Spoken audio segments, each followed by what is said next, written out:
నమస్కారం. E6 evening bulletin కి స్వాగతం. హెడ్లైన్ చూద్దాం.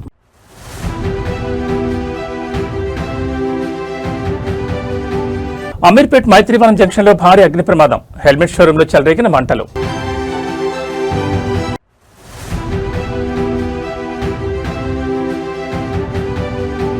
జాకీర్ వివాదంపై బీజేపీ సీనియర్ నేత ఎన్ రామచంద్రరావు మేధోపరమైన విశ్లేషణ.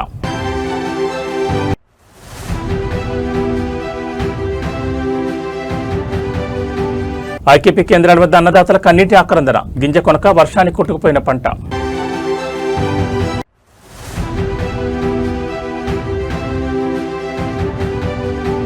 సింగరేణిలో 40 లక్షల మెట్రిక్ టన్నుల బొగ్గు కుంభకోణం. రాజకీయాల్లో పెను తుఫానం.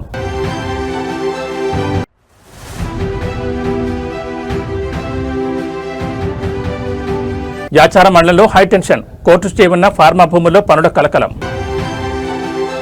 ఇక డీటెయిల్స్ చూస్తే హైదరాబాద్ నగరంలో అత్యంత రద్దీగా ఉండే అమీర్పేట్ మైత్రివనం జంక్షన్ వద్ద ఒక్కసారిగా భారీ అగ్ని ప్రమాదం సంభవించింది. మైత్రివనం పరిధిలోని ఒక ప్రముఖ కమర్షియల్ కాంప్లెక్స్ లో ఉన్న హెల్మెట్ షోరూమ్ లో అకస్మాత్తుగా మంటలు చెలరేగాయి. క్షణాల వ్యవధిలోనే మంటలు షోరూమ్ మొత్తానికి వ్యాపించడంతో భారీగా మంటలు ఎగిసిపడుతున్నాయి. కాంప్లెక్స్ చుట్టుపక్కల దట్టమైన నల్లటి పొగ అలుముకోవడంతో స్థానిక వ్యాపారులు, కోచింగ్ సెంటర్ల విద్యార్థులు మరియు వాహనదారులు తీవ్ర భయాందోళనతో పరుగులు తీశారు. ఘటనా స్థలానికి చేరుకున్న అగ్నిమాపక సిబ్బంది మంటలను అదుపులోకి తెచ్చేందుకు శ్రమిస్తున్నారు. వందలాది వ్యాపార సముదాయాలు, వేలాది మంది విద్యార్థులతో ఎప్పుడూ రద్దీగా ఉండే మైత్రివనం కూడల్లో ఈ ప్రమాదం జరగడంతో ఒక్కసారిగా కలకలం రేగింది. కమర్షియల్ కాంప్లెక్స్ గ్రౌండ్ ఫ్లోర్ లో ఉన్న హెల్మెట్ షోరూమ్ లో మొదటి మంటలు వ్యాపించాయి. లోపల ప్లాస్టిక్, ఫైబర్ మరియు కుషన్ కి సంబంధించిన మెటీరియల్ భారీగా ఉండడంతో మంటలు అత్యంత వేగంగా కాంప్లెక్స్ అంతటా విస్తరించాయి. ప్రమాదానికి గల కారణాలు ఇంకా పూర్తిగా తెలియరానప్పటికీ ప్రాథమికంగా షార్ట్ సర్క్యూట్ వల్ల ఈ ప్రమాదం జరిగి ఉండొచ్చని భావిస్తున్నారు. హెల్మెట్లు మరియు ఇతర కెమికల్ ఆధారిత వస్తువులు కాలిపోతుండటంతో మైత్రివనం ఆకాశంలో దట్టమైన నల్లటి పొగ ముసురుకుంది. మైత్రివనం బిల్డింగ్స్ మరియు పక్కనే ఉన్న మెట్రో స్టేషన్ పరిసరాల్లో పొగ అలుముకోవడంతో స్థానికులు ఊపిరి పీల్చుకోవడానికి తీవ్ర ఇబ్బందులు పడ్డారు. కాంప్లెక్స్ లోపల ఉన్న పలువురిని అప్రమత్తమైన సిబ్బంది సురక్షితంగా బయటకు తీసుకొచ్చారు. సమాచారం అందిన వెంటనే అగ్నిమాపక సిబ్బంది 3కి పైగా ఫైర్ టెండర్లతో ఘటనా స్థలానికి చేరుకున్నారు. మంటలు పక్కనే ఉన్న ఇతర దుకాణాలకు వ్యాపించకుండా సిబ్బంది యుద్ధ ప్రాతిపదికన నీటిని చల్లుతూ మంటలను అదుపులోకి తెచ్చేందుకు శ్రమిస్తున్నారు. ఈ ప్రమాదం కారణంగా అమీర్పేట నుండి సంజీవ్ రెడ్డి నగర్ వెళ్లే ప్రధాన రహదారిపై వాహనాలు కిలోమీటర్ల మేర నిలిచిపోయాయి. శాంతి భద్రతల పోలీసులు రంగంలో దిగి ట్రాఫిక్ ను డైవర్ట్ చేస్తున్నారు. నగరం నడిబొడ్డున జరిగిన ఈ భారీ అగ్ని ప్రమాద ఉదంతం స్థానికులను తీవ్ర దిగ్భ్రాంతికి గురిచేస్తోంది. ఫైర్ ఫైటర్లు సకాలంలో స్పందించడంతో పెద్ద ప్రమాదమే తప్పిందని చెప్పొచ్చు. మరి ప్రమాదంలో జరిగిన ఆస్తి నష్టం ఎంత, ఎవరికైనా గాయాలయ్యా అనే మరి విషయం వివరాలు తెలియాల్సి ఉంది.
తెలుగు రాష్ట్రాల్లో పొలిటికల్ హీట్ పెంచుతున్న తెలంగాణ ఎవరి జాకీరు అనే సెంటిమెంట్ వివాదంపై బీజేపీ సీనియర్ నేత ప్రముఖ న్యాయవాది ఎన్ రామచంద్రరావు అత్యంత ఆసక్తికరమైన మేధోపరమైన విశ్లేషణతో క్లారిటీ ఇచ్చారు.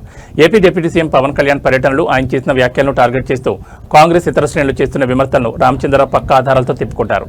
పక్క రాష్ట్రం వ్యక్తి వచ్చి తెలంగాణ మీ అయ్యే జాగీరాన్ని ప్రశ్నించడాన్ని ఒక తెలంగాణ వాసిగా మీరు ఎలా చూస్తారని మీడియా ప్రతినిధి అడిగిన పదునైన ప్రశ్నకు రామచంద్రరావు అంతే పవర్ఫుల్ రియాక్ట్ ఇచ్చారు.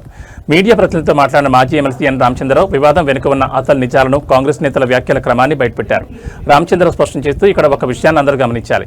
నాకు తెలిసినంత వరకు మొదట అధికార కాంగ్రెస్ పార్టీకి చెందిన ఒక మంత్రి ఈ తెలంగాణ రాష్ట్రం మొత్తం తన సొంత జాగిరినట్లుగా అత్యంత అహంకారంతో మాట్లాడారు. రాష్ట్రం తమ గుత్తాధిపత్యం అన్నట్లుగా వ్యవహరించారని గుర్తు చేశారు. కాంగ్రెస్ మంత్రి మార్క్ అహంకార వ్యాఖ్యలకు కౌంటర్గానే సదరు నాయకుడు స్పందించారని రామచంద్రరావు సమర్థించారు. అధికార మదంతో తెలంగాణను తమ జాగీర్గా భావిస్తున్న పాలకులకు బుద్ధి చెప్పేందుకే తెలంగాణ ఎవరి సొత్తు కాదు, ఇది ఇక్కడ 4 కోట్ల ప్రజల జాగీరని సదరు వ్యక్తి గట్టిగా సమాధానం ఇచ్చారు. దాన్ని తప్పుగా చిత్రీకరించడం కరెక్ట్ కాదని విశ్లేషించారు. తెలంగాణ సమాజం అంతా గమనిస్తోందని, అధికారంలో ఉన్నవాళ్లు తమ వైఫల్యాన్ని కప్పిపుచ్చుకోవడానికి, ప్రజల దృష్టిని మళ్లించడానికి ఇలాంటి జాగీర్ వివాదాలను, ప్రాంతీయ విద్వేషాలను తెరపెక్కిస్తున్నారని రామచంద్రరావు మండిపడ్డారు. జాగీర్ కామెంట్స్ వెనుక ఉన్న అసలు పొలిటికల్ క్రోనాలజీని వివరిస్తూ బీజేపీ సీనియర్ నేత రామచంద్రరావు ఇచ్చిన ఈ మైండ్ బ్లాకింగ్ వివరణ ఇప్పుడు సోషల్ మీడియాలో హాట్ టాపిక్ గా మారింది. మరి కాంగ్రెస్ మంత్రులను డిఫెన్స్ లో పడేసిన ఈ వ్యాఖ్యలపై అధికార పక్షం ఎలా స్పందిస్తుందో చూడాలి. మాట్లాడారు. ఇప్పుడు ట్రెండింగ్ లో ఉంది కాబట్టి అడుగుతున్నాం. తెలంగాణ ఏర్పాటును ఎవరైతే ఇష్టం లేదో వాళ్ళంతా ప్రతిసారి చెప్పే మాట ఏంటంటే తెలంగాణ ఏర్పాటును వ్యతిరేకించట్లేదు, తెలంగాణ జరిగిన విభజన తీరును వ్యతిరేకిస్తున్నామని చెప్తారు. మొన్న పవన్ కళ్యాణ్ వచ్చి కూడా గతంలో తెలంగాణ వాళ్ళ దిష్టి తగిలి కోనసీమ కొబ్బరి చెట్లు ఎండిపోయాయి అన్నారు. ఆ వ్యాఖ్యలు తెలంగాణకు వ్యతిరేకం కాదా? తెలంగాణకు సరే ఎవరైనా రెచ్చగొట్టినా సరే వచ్చి మీ అయ్య జాగీరా అని పక్క రాష్ట్రం వచ్చి ఒక వ్యక్తి అంటే దాన్ని మీరు తెలంగాణ వ్యక్తిగా ఎలా చూస్తారు? ఇప్పుడు మేము ఆ మాట మేము వింటే తప్పకుండా మేము ఇమ్మీడియట్గా రియాక్ట్ ఇస్తాం. మేము వెళ్ళే ఎవరు అన్నారా లేదా మాకైతే తెలియదు. అట్లా ఎవరైనా నాకు తెలిసింది ఏంటంటే ఒక కాంగ్రెస్ మంత్రి అన్నాడని, ఆయన జాగీరా తెలంగాణ అని అన్నాడని, దానికి నిన్న ఈయన తెలంగాణ 4 కోట్ల జనాభా జాగీరని ఈయన అన్నాడు. ఈ 4 కోట్ల జనాభా జాగీర్ ఇప్పుడు అంటుండు, గతంలో మా కుటుంబం జాగీర్ అని చెప్పి వాళ్ళు పరిపాలించారు. కాబట్టి వాళ్ళ మాటలు నేనైతే వినలేదు. ఎవరు మాట్లాడినా ఎవరే కాదు, తెలంగాణకు ఎవరు అవమానపరిచినా, తెలంగాణ ప్రజల ఒక మనోభావాన్ని ఎవరు కూడా దెబ్బతీసినా దాన్ని బీజేపీ వ్యతిరేకిస్తుంది. తెలుగు నేలపై అన్నదాతల కన్నీళ్లు ఆగడం లేదు. కాగితాల మీద ప్రెస్ మీట్లలో రైతు రాజ్యం గింజను కొంటామని పాలకులు చెప్తున్న మాటలకు, క్షేత్రస్థాయిలో జరుగుతున్న దారుణాలకు ఎక్కడా పొంతం లేకుండా పోయింది. కొనుగోలు కేంద్రాలకు ధాన్యం తీసుకొచ్చి వారాలు గడుస్తున్నా కొనే నాథులు లేక ఈలోపు ముంచెత్తిన అకాల వర్షానికి పండించిన పంట కళ్ల ముందే కొట్టుకుపోతుంటే రైతన్నలు గుండెలు బాదుకుంటున్నారు. ఇంకో 2 సంవత్సరాల పాలన ఎప్పుడైపోతుందా అని చూస్తున్నాం. నరకంలో పడ్డట్లుంది. కొనుగోలు కేంద్రాల వద్దే రాత్రింబవళ్లు పంటి బిగ్గున కాపలా కాస్తున్న రైతులు ప్రభుత్వ వైఫల్యాలను కడిగిపరిస్తున్నారు. ఎంతో కష్టపడి అప్పులు తెచ్చి పండించిన పంటను అమ్ముకోవడానికి రైతులు గత 20 రోజులుగా ఐలై కేంద్రాల వద్ద పడిగప్పులు కాస్తున్నారు. అధికారులు టార్గెట్లు, మిల్లుల సాకులు చెబుతూ కాలయాపన చేస్తుండటంతో ఈలోపు కురిసిన భారీ వర్షానికి సగం పంట నీటిపాలై కొట్టుకుపోయింది. మిగిలిన సగం ధాన్యం తడిసి ముద్దై మొలకలు వస్తుండటంతో అన్నదాతలు కన్నీరుమున్నీరవుతున్నారు. దశాబ్దాల కాలంగా తాము వ్యవసాయం చేస్తున్నామని, కానీ ఒక పంట నమ్ముకోవడానికి ఇంతలా నరకం చూడడం తమ జీవితంలో ఎప్పుడూ లేదని రైతులు ఆవేదన వ్యక్తం చేస్తున్నారు. ప్రస్తుత ప్రభుత్వ పాలన తమకు శాపంగా మారిందని, ఎప్పుడు ఈ 2 సంవత్సరాల కాలం గడిచిపోతుందా, ఎప్పుడు ఈ పాలకుల నుంచి విముక్తి లభిస్తుందా అని కళ్లలో ఒత్తులు వేసుకుని చూస్తున్నామని నడిరోడ్డుపై కుండబద్దలు కొడుతున్నారు. ఎన్నికల సమయంలో ఇచ్చే ఉచిత హామీలు, డబ్బులకు తాము మోసపోయే ప్రసక్తి లేదని రైతాంగం తెగేసి చెప్తోంది. ఈసారి మాకు ఏమీ ఆశ చూపించినా, ఎన్ని కోట్లు ఇచ్చినా సరే రైతును ఏడిపించిన ఆ నాయకుడికి, ఆ ప్రభుత్వానికి మాత్రం ఖచ్చితంగా ఓటు వేయం. మా కన్నీటి శాపం వారికి తగులుతున్నట్టు ఓటు హక్కు ద్వారా బుద్ధి చెప్తామని రైతులు లైవ్లో హెచ్చరిస్తున్నారు. పంట నష్టపోయిన అన్నదాతల నోట వస్తున్న ఈ పవర్ఫుల్ శాపనార్థాలు, ప్రజా వ్యతిరేకత ఇప్పుడు పాలకుల కుండెల్లో రైళ్లు పరిగెత్తిస్తోంది. ఇప్పటికైనా నిద్రమత్తు వీడి యుద్ధ ప్రాతిపదికన ధాన్యం కొనుగోలు చేయకపోతే రాబోయే రోజుల్లో ప్రభుత్వాలకు కోలుకోలేని దెబ్బ తగ్గడం ఖాయంగా కనిపిస్తోంది. ఉంది అన్ని తడిచినాయి. అవి పోతామంటే మిషన్ దొరకలేదు. ఇప్పుడు 20 రోజులు అవి పోసి మిషన్ దొరకలేదు. మళ్ళా పంట కాలం వచ్చింది, నారు పోసే కాలం వచ్చింది. నారు వెనక ముందు ఎట్లయితే అట్లే గానీ ఇప్పుడు ఇవి పోవాలి కదా సార్, ఇవి పోయేటట్టు లేవు కదా. నారు తర్వాత ఎట్లయితే అట్లే గానీ ఇవి పోయేటట్టు లేవు. అన్ని నీళ్ళే ఉన్నాయి. మొత్తం అందులోకెళ్ళి వరద పోయింది. సగం వడ్లు కొట్టుకుపోయింది. 2-3 బస్తాలు కొట్టుకుపోయినాయి. రైతులు ఎన్ని బస్తాలు? 2 బస్తాలు దానిక కొట్టుకుపోయినాయి. అందులోకెళ్ళి వడ్లు మొత్తం కాలువలనే మోసినాం సార్, జాగలేక. ఆ జాగలేక కాలువలు వస్తే వానకు మొత్తం కొట్టుకుపోయినాయి. ఇప్పుడు జాలి పోసి జర ఎండబోతామన్నా జాలి దొరకలేదు. ఇటు పోసలు అటు పోసలు ఇప్పుడు 15 రోజులే ఎండబోసి పెట్టి మిషన్ దొరకలేదు. ఇప్పుడు 20 రోజులే అవి కోసుకొచ్చి 20 రోజుల నుంచి కొంటలేరు. ఎట్లా ఉందమ్మా రేవంత్ రెడ్డి వచ్చిన తర్వాత రైతుల పరిస్థితి? రేవంత్ రెడ్డి సార్ ఏది చెప్తానో ఆయన ఏది కరెక్ట్ లేదు చేసి ఏది రైతులు మస్తు ఇబ్బంది పెడతాడు. మీకు 2500 ఇస్తామన్నారు, తులం బంగారం అన్నారు, ఫ్రీ బస్ అన్నారు. ఫ్రీ బస్ పెట్టిన సార్ మేము ఫ్రీ బస్ కు మాకు ఇప్పుడు స్టాపే లేదు. మాకు ఆటోలో కూడా ఆటోలో వచ్చారు, మాకు స్టాపే లేదు. ఫ్రీ బస్ పెడితే మాకేం లాభం లేదు. మరి ఇంకో 5 ఏళ్ళు నేనే ఉంటా అంటాడు, 2 సంవత్సరాల దాకా వెళ్ళేదే కట్టకాలం ఉంది అంతే. ఈ 2 సంవత్సరాలు అయిపోతే బాగుండు. నరకంలో పడ్డట్టు అనిపిస్తుంది మాకైతే. నరకంలో పడ్డట్టు. మీ చిన్నప్పటి నుంచి ఎప్పుడైనా చూసిరమ్మ ఈ పరిస్థితి? కేసీఆర్ ఉన్నప్పుడు ఎట్లుండే? కేసీఆర్ ఉండగా 10 రోజులు ఈ బీట్లు ఉండడే మా ఎక్కువ. 10 రోజుల వరకు అన్ని ఎక్కడ పోయినాయి. ఎంబడే డబ్బులు పడేది ఎంబడే ఇలా టోకెన్ అది ఓటీపీ రాగానే లాస్ట్ అంతే. మరి మీ రైతులకు రైతు భరోసా కూడా 3 సార్లు ఇస్తాడట కదా, 7500 2 పంటలకు కాదు 3 పంటలకు ఇస్తాడట కదా, నిజమేనా? ఏది లేదు అంతేనా? ఏది లేదు సారు అనేదాకా అట్లా చేసే ఓటేసేదాకా చెప్పిండు. ఓటేసినాక ఏది లేదు. ఇప్పుడు మహిళలకు 2500 ఇస్తాను, 4000 పింఛన్ చేస్తాను. మళ్ళీ ఎలక్షన్ లో 5000 ఇస్తాం, 2 తులాల బంగారం అంటారు. మళ్ళీ వేస్తారా ఓటు? ఇక వేయం, ఇక చెప్తాడు కొట్టుకున్నట్టు అయింది ఇప్పటికే. అంతేనా? ఏరా వెయ్యం. పోనీ 5000 తీసుకొచ్చి నెలకేస్తామని చేతిలో పెట్టినాయరా? వెయ్యం.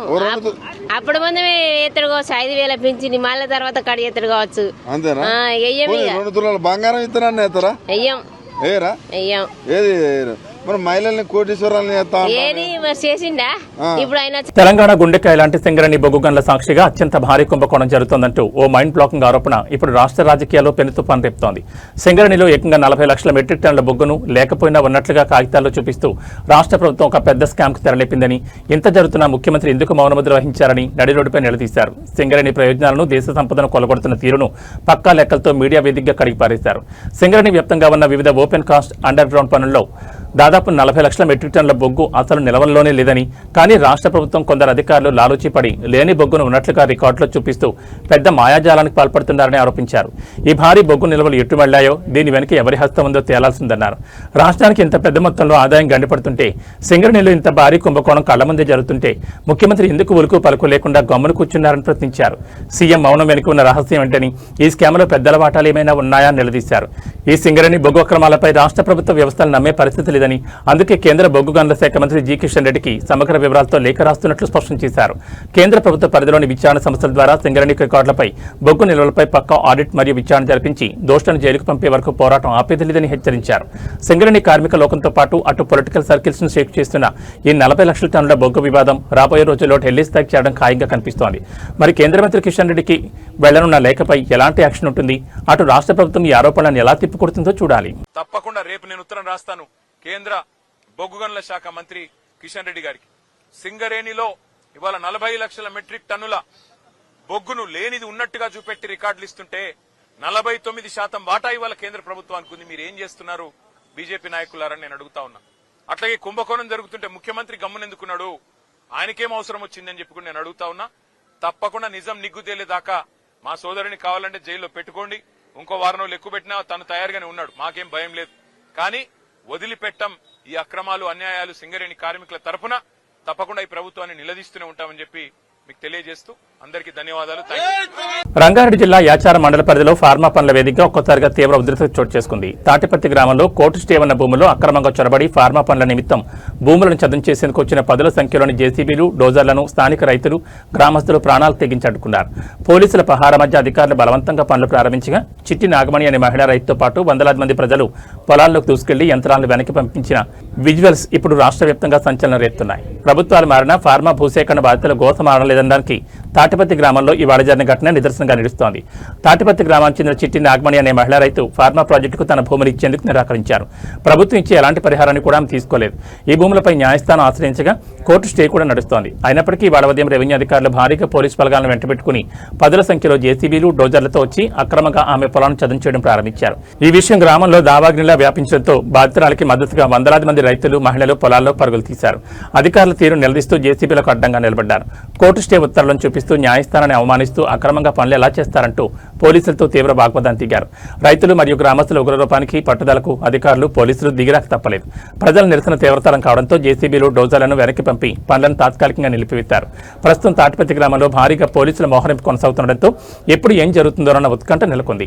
పరిహారం తీసుకోకుండా కోర్టు ఆర్డర్ల చేతిలో ఉన్న పోలీసుల రక్షణతో అధికారులు ఇలాంటి చర్యలు తీయడంపై మానవ హక్కుల నేతలు, రైతు సంఘాలు తీవ్ర ఆగ్రహం వ్యక్తం చేస్తున్నాయి. మరి ఈ వివాదంపై జిల్లా కలెక్టర్, ఉన్నతాధికారులు ఎలా స్పందిస్తారో చూడాలి.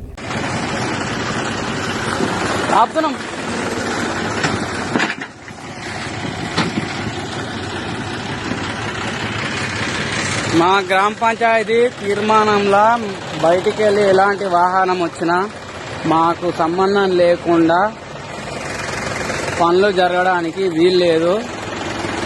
కాబట్టి మా ఊర్లో ఈరోజు అన్ని జేసీబీలు గుల్లగూడెం గ్రామంలో ఆపడం జరిగింది. హైకోర్టు స్టేని పక్కన పెట్టి బుల్డోజర్ల వ్యవస్థ నడిపిస్తున్న గవర్నమెంట్ తక్షణమే విరమించుకోవాలని ఈ యొక్క కార్యక్రమాన్ని గ్రామ పంచాయతీ తరఫున, మా పాలకవర్గం తరఫున అన్ని బండ్లు ఆపడం జరిగింది.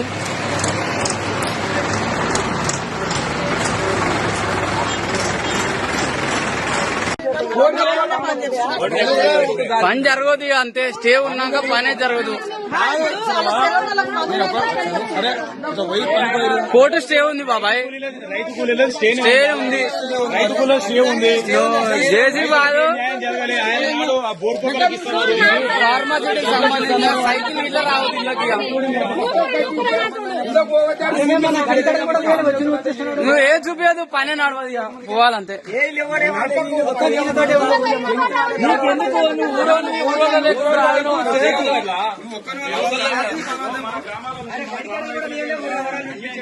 ప్రకాశం జిల్లా సింగరాయకొండలో శాంతి థియేటర్లో పెద్ద సినిమా బెనిఫిట్ షో అట్టహాసంగా జరిగింది. ఎమోషనల్ సీన్ తో మొదలైన కథ చివరి వరకు సస్పెన్స్ గా మారి విజయానికి దారితీసింది.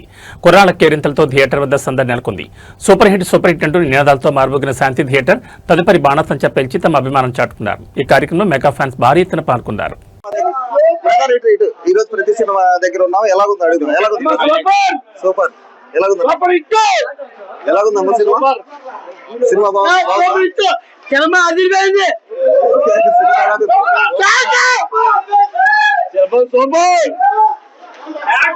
సినిమా ఎలాగుంది? ఓకే.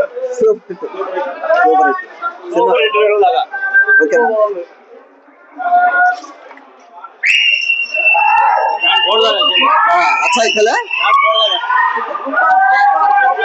ఎలా ఉంది సినిమా? Super cinema. కొత్త రాండి బయటికి రండి, మాట్లాడరా. సినిమా అలాడిచ్చి మరి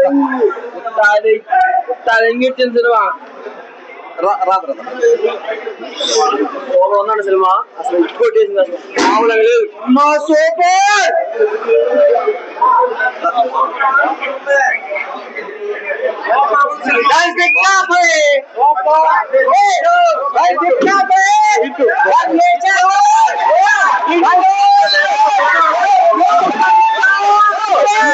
చాలా సంవత్సరాల తర్వాత ఆకలి తీర్చిన మా పెద్దకి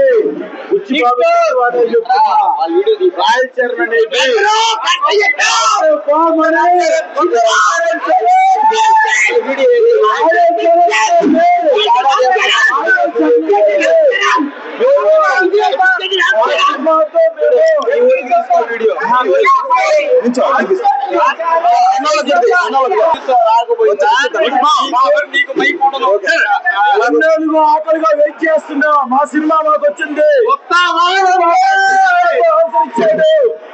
బుచ్చి బాబు మాకు ఆకలి తీర్చేశాడు.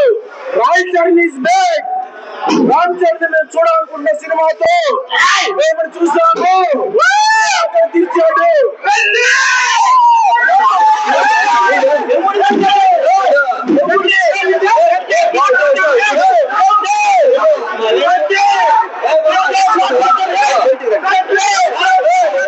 ప్రకాశం జిల్లా సింగరాయకొండ మండల అధ్యక్షుడు మసనం వెంకట ఆధ్వర్యంలో భారీ సభ చంద్రబాబు వెన్నుపోటుకు 2 ఏళ్ల కార్యక్రమాన్ని వైఎస్ఆర్ కాంగ్రెస్ పార్టీ కొండేపు నియోజకవర్గ ఇన్ఛార్జ్ డాక్టర్ ఆదిమలపు సురేష్ అధ్యక్షత నిర్వహించారు. స్థానిక కందుకూరు రోడ్లోని వైఎస్ఆర్ విగ్రహానికి పూలమాలలు వేసి ఘనంగా నివాళులర్పించారు. అనంతరం కార్యక్రమాన్ని ఉద్దేశించి ఆదిమలపు మాట్లాడుతూ 6 గ్యారంటీల పేరుతో చంద్రబాబు ప్రభుత్వం రాష్ట్ర ప్రజలను వెన్నుపోటు పొడిచారని ఆరోపించారు. కూటమి ప్రభుత్వాన్ని మోకాలపై కూర్చోబెట్టి ఇచ్చిన గ్యారంటీలను నెరవేర్చే వరకు వైసీపీ ప్రజల పక్షాన పోరాడుతుందని స్పష్టం చేశారు. ఈ కార్యక్రమంలో ప్రకాశం జిల్లా ముస్లిం మైనార్టీ అధ్యక్షులు షేక్ సుల్తాన్ బాషా, సింగరాయకొండ ముస్లిం మైనార్టీ మండల అధ్యక్షులు షేక్ అల్లాబక్షు, టౌన్ ప్రధాన కార్యదర్శి తందేర్ వినోద్ కుమార్, నియోజకవర్గ ఎస్టీసీఎల్ అధ్యక్షులు దాసు శ్రీనివాసులు, నియోజకవర్గ వైకాపా నాయకులు, కార్యకర్తలు పాల్గొన్నారు.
ఈ యొక్క బాండ్ పేపర్ని చిత్తు కాగితాలాగా ఈ రోజు చిత్తు కాగితాలాగా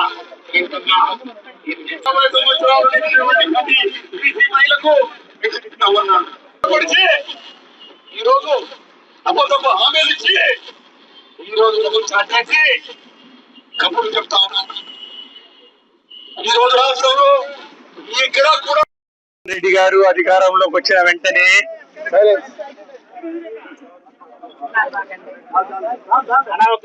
జగన్మోహన్ రెడ్డి గారు ఇచ్చినటువంటి హామీలు ఏవైతే ఉన్నాయో మేనిఫెస్టోలో పొందుపరిచినటువంటి నవరత్నాలు కానివ్వండి, అంతకు మించి హామీలను 99% అమలు చేశారు. ఎందుకంటే మేనిఫెస్టో అంటే జగన్మోహన్ రెడ్డి గారి ఒక ఆలోచనలో అది ఒక పవిత్ర గ్రంథం, ఒక బైబిల్, ఒక ఖురాన్, ఒక భగవద్గీత అని చెప్పి ఒక నమ్మకం ఈ రాష్ట్ర ప్రజలకు కలిగించారు. కాబట్టి మేనిఫెస్టోలో ఎవరైనా ఏదైనా పొందుపరిస్తే అమలు చేస్తారు జగన్మోహన్ రెడ్డి లాగా అని చెప్పి ఈ రాష్ట్రంలో ఉన్న 5.5 కోట్ల ప్రజలు నమ్మారు.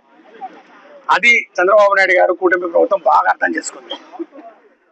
ఆహా, మేనిఫెస్టో అంటే కంపల్సరీగా ప్రజలు నమ్ముతారు, మేనిఫెస్టోలో ఏదైనా పెడితే ప్రజలు దాన్ని నమ్మి మరి ఈరోజు పూర్తిగా మనకు మద్దతు తెలుపుతారని చెప్పి కల్లిబొల్లి ఆచరణ సాధ్యం కాని హామీలు కుప్పించి మేనిఫెస్టో తయారు చేశాడు.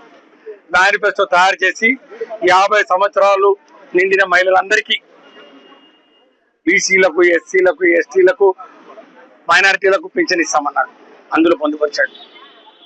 పెట్రోల్ ధరలు పెంచమన్నారు, అందులో పొందుపరిచాడు. నిరుద్యోగ భృతి ఇస్తామన్నారు సూపర్ 6 లో 3,000 రూపాయలు నెలకు. తల్లికి వందనం 15,000 రూపాయలు ఇస్తామన్నారు. గ్యాస్ సిలిండర్లు 3 ఇస్తామన్నారు. రైతాంగానికి 20,000 రూపాయలు ఇస్తామన్నారు. ఏ ఒక్క హామీ కూడా అమలు చేయకుండా 2 సంవత్సరాలు గడిచిపోయినాయి. రైతాంగం పూర్తిగా కుతలైపోయినటువంటి పరిస్థితి. మద్దతు ధర లేక, గిట్టుబాటు ధర లేక పండించిన పంట ఏం చేసుకోవాలో అర్థం కాక రోడ్డు మీద పడ్డాడు రైతు. నిరుద్యోగ యువత ఉద్యోగాలు కల్పిస్తామని చెప్పిన మాట నమ్మి ఓట్లేస్తే ఈ రోజు 20 లక్షల ఉద్యోగాలు ఇస్తామని చెప్తా ఉన్నారు. ఆడిచ్చినారో ఉద్యోగాలు, ఎవరికి ఇచ్చినారో మనకు తెలియదు. వాళ్ళ కుటుంబంలో మాత్రం అందరికీ ఉద్యోగాలు దొరికినాయి. చంద్రబాబు నాయుడు గారి కుటుంబంలో కొడుకు దగ్గర నుంచి బియ్యంకుల దగ్గర నుంచి వాళ్ళకు ఉద్యోగాలు చెప్పావా, వేరే వాళ్ళకి ఎవరికి రాలేదు. హామీలన్నీ కూడా పుట్ట దాఖలు చేశారు, గ్యారంటీ బాండ్ ఇచ్చారు. నేను పాత కాలపు చంద్రబాబు నాయుడు కాదు, నేను మారిపోయిన మనిషిని, పూర్తిగా మారిపోయాను, ఇదిగో ప్రమాణం చేస్తున్నాను, త్రికరణ శుద్ధితో పనిచేస్తాను, అన్ని అమలు చేస్తానని చెప్పి బాండ్ పేపర్ ఇచ్చారు. ఆ బాండ్ పేపర్ కూడా ఈరోజు పుట్ట దాఖలైపోయింది. మేనిఫెస్టో బుట్ట దాఖలైంది, బాండ్ పేపర్ బుట్ట దాఖలైంది. అంతేకాకుండా పేపర్లు, పచ్చ పత్రికలు పుంకాలుగా ఫుల్ సైజు అడ్వర్టైజ్మెంట్లు ఇచ్చి వాళ్ళు ఏదో గ్యారంటీ మేము ఇస్తామన్నట్టు పదే అడ్వర్టైజ్మెంట్లు ఇచ్చి ప్రజలను ఒక భ్రమలోకి నెట్టి ఈ ప్రభుత్వం, వైసీపీ ప్రభుత్వం ఇచ్చిన దానికన్నా జగన్మోహన్ రెడ్డి గారు ఇచ్చిన పథకాలతో కలిపి అంతకన్నా ఎక్కువగా ఇంకా మేము ఇస్తామని చెప్పి 5.5 కోట్ల ప్రజలకు వెన్నుపోటు పొడిచి మోసం చేసినటువంటి ఆ యొక్క ఉదంతానికి ఈ రోజు 2 ఏళ్లు పూర్తవుతున్నాయి. ఇంకెంతకాలం ఎదురు చూడాలని చెప్పి ఈ రోజు రాష్ట్ర ప్రజానికం అడుగుతా ఉన్నారు. ఖచ్చితంగా ఈ ప్రభుత్వాన్ని నిలదీయమని చెప్పి ఈ రోజు ప్రతిపక్షంగా ఈ రోజు మాకు ఈ యొక్క అధికారాన్ని ఇచ్చారు. ప్రజల పక్షాన నిలబడి పోరాటం చేయడానికి ఈ రోజు మేము ఇక్కడికి వచ్చాం. ఈ కూటమి ప్రభుత్వం మోసపూరిత హామీలు ఇచ్చి అధికారంలోకి ఎక్కి అవినీతిలో కూరుకుపోయి పూర్తిగా అవినీతమైపోయినటువంటి పాలన అందించిన దానికి 2 ఏళ్లు పూర్తవుతాయి. మేము ప్రశ్నిస్తా ఉన్నాం, పద్ధతి మార్చుకోండి. ప్రభుత్వం ఏ విధంగా ఉందో నియోజకవర్గాల్లో కూడా ఎమ్మెల్యేలు కానీ మంత్రులు కానీ అదే విధంగా అవినీతి వయంలో కూరుకుపోయారు. పూర్తిగా నియోజకవర్గాలన్నీ అవినీతి గడ్డగా అయిపోయినాయి. మట్టి దగ్గర నుంచి, ఇసుక దగ్గర నుంచి, మద్యం దగ్గర నుంచి, బియ్యం దగ్గర నుంచి ఏది వదిలిపెట్టకుండా ప్రజల ఆస్తులు. పిఠాపురం జనసేన నాయకులు ఎన్ఆర్ఐ శశి యాదవ్ పిఠాపురం నియోజకవర్గం మరియు ప్రతిపాడు మండలం పర్యటన భాగంగా రామాలయాన్ని అభివృద్ధి దిశగా చెక్కులు పంచుతున్న సమయంలో కొంతంగి గ్రామానికి చెందిన సుజాత చదువు కోసం శశి యాదవ్ను చదువు కోసం అడగగా వెంటనే స్పందించారు. అప్పటికప్పుడు ఆర్థిక సహాయాన్ని అందించారు. బాధితురాలు సుజాత మాట్లాడుతూ ఎంతో ఆర్థిక సహాయాన్ని కోరగా వెంటనే స్పందించి అందించారు. ఇప్పుడు ఉద్యోగం వచ్చినా ఆర్థికంగా ట్రైనింగ్కి వెళ్లలేని పరిస్థితిలో ఉన్న నన్ను మళ్లీ పిలిచి శశి యాదవ్ ఆర్థిక సహాయం అందించాలని, మొత్తంగా సుమారు 15,000 రూపాయల పైన ఆర్థిక సహాయాన్ని అందించాలని మీకు చాలా ధన్యవాదాలను తెలిపారు. మీరు మాకు అందించిన సహాయాన్ని, మద్దతును మేము ఎల్లప్పుడూ గుర్తుంచుకుంటామన్నారు. ఇదే నెలలో జాబ్ మేళా కూడా నిర్వహిస్తామని, ఎండల కారణంగా లేట్ అవడం జరిగిందని, త్వరలోనే దాన్ని కూడా ఏర్పాటు చేస్తామని అన్నారు. ఈ కార్యక్రమంలో జనసేన బీసీ నాయకులు నక్క బద్రి యాదవ్, రాయవరం శ్రీను, జేపీ నాయకులు తదితరులు పాల్గొన్నారు. అందరికీ నమస్కారం. కాకినాడ జిల్లా పత్తిపాడు నియోజకవర్గానికి సంబంధించినటువంటి శంకవరం అలాగే కొంతంగి గ్రామానికి సంబంధించినటువంటి ఒక ఆడబిడ్డ ఉద్యోగం వచ్చిన ట్రైనింగ్కి వెళ్ళలేని పరిస్థితి నాకు తెలిసింది. ఇటీవల నేను మన రామాలయం విజిట్ చేస్తున్నప్పుడు అలాగే ఊళ్ళకి నేను సందర్శిస్తున్నప్పుడు తెలిసినప్పుడు చెప్పడం జరిగింది. ఆ సందర్భంగా నేను ఒక 10,000 రూపాయలు అలాగే ఈరోజు ఒక 5,000 రూపాయలు అలా ఇవ్వడం జరిగింది. సో తను ఆ మనీ తీసుకొని ట్రైనింగ్ అంతా కంప్లీట్ చేసుకొని హ్యాపీగా ఉద్యోగానికి వెళ్ళడం జరుగుతుంది. సో ఈ అవకాశం ఇచ్చిన మా జేపీ గారికి కృతజ్ఞతలు. అలాగే జేపీ గారు కూడా ఇలాంటి మంచి మంచి సమస్యలని తీసుకొని వాళ్ళందరికీ ఏదో చేయాలనే ఒక మంచి ఉద్దేశంతో చూస్తున్నారు. Thank you very much JP గారు. Thank you sir. అలాగే పత్తిపాడు మండలంలో నేను ఇటీవల తిరిగినప్పుడు చాలామంది కూడా ఉద్యోగాలు కావాలి, మా చాలామంది యువత అంతా కూడా అన్ఎంప్లాయ్మెంట్గా ఉన్నారని చెప్పి చెప్పడం జరిగింది. వాళ్ళందరికీ సంబంధించి ఒక జాబ్ మేళా అలాగే ఎంటర్ప్రెన్యూర్స్కి సంబంధించిన ఒక వర్క్షాప్ కండక్ట్ చేయబోతున్నాము. సో అందరికీ ఎండాకాలం ఉందని చెప్పి కొంత డిలే చేస్తూ జూన్ ఎండింగ్ కానీ జూలై ఫస్ట్ వీక్లో కానీ దీన్ని ఆర్గనైజ్ చేయాలని చెప్పి అనుకుంటున్నాం. ఒక ఫ్యూ డేస్లో అది డేట్ కన్ఫర్మ్ చేసి మీ అందరికీ మళ్ళీ ఇన్ఫార్మ్ చేస్తాము. ఓకే. ఏబీ బులెటిన్ నమస్కారం.